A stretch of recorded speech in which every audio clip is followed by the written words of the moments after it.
Hi friends, అస్సలాము అలైకుం. ఇప్పుడు దొండకాయ పచ్చడి ఎలా చేయాలో చెప్పబోతున్నానండి.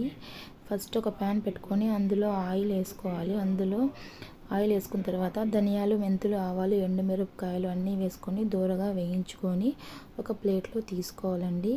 ఆ తర్వాత ఒక పెద్ద సైజు ఆనియన్ తీసుకొని ఇలాగే సేమ్ నూనెలో కొంచెం వేయించుకోవాలి. ఎక్కువ వేయించబడలేదు, కొంచెం లైట్గా బ్రౌనిష్ కలర్ వస్తే పర్లేదు. ఆ తర్వాత ఒక 2 టమాటోస్ తీసుకొని కొంచెం పెద్ద సైజే కట్ చేసుకొని నూనెలో వేయించుకోవాలి. ఆ తర్వాత అందులోనే ఒక నిమ్మకాయ సైజ్ అంతా చింతపండు వేసుకొని కొంచెం మగ్గనివ్వాలి. కొంచెం సెమీ సాఫ్ట్ అవసరం లేదు, కొంచెం మగ్గిన తర్వాత తీసుకోవచ్చు.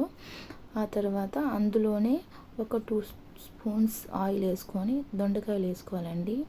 దీనికి కొంచెం టైం పడుతుంది, ఎందుకంటే అవి సాఫ్ట్ అవ్వడానికి చాలా టైమే పడుతుంది. ఈ పచ్చడి చేయాలంటే కొంచెం ఓపిక తెచ్చుకొని చేయాలండి.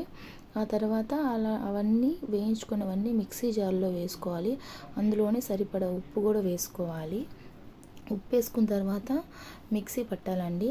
మిక్సీ సెమీ సాఫ్ట్ అవసరం లేదు, కొంచెం బరకగానే ఉండాలి. ఇంకో కడాయి పెట్టుకొని అందులో నూనె వేసుకోవాలి. కొంచెం ఆవాలు, గుప్పెడన్ని కరివేపాకులు, అలాగే ఇంగువ వేసుకొని మిక్సీ పట్టుకున్న మిశ్రమాన్ని మొత్తం ఇందులో వేసుకోవాలి. కొంచెం వేడెక్కిన తర్వాత అవంతా వేగిన తర్వాత నూనె మొత్తం పైకి వచ్చేంత వరకు వేయించుకోవాలండి. ఇప్పుడు చూపిస్తున్న విధంగా నూనె ఇలా వచ్చిన తర్వాత ఆపేయచ్చు. వేడి వేడి అన్నంలో ఈ పచ్చడి వేసుకొని నెయ్యితో తింటే సూపర్ ఉంటుంది. Please like, share and subscribe.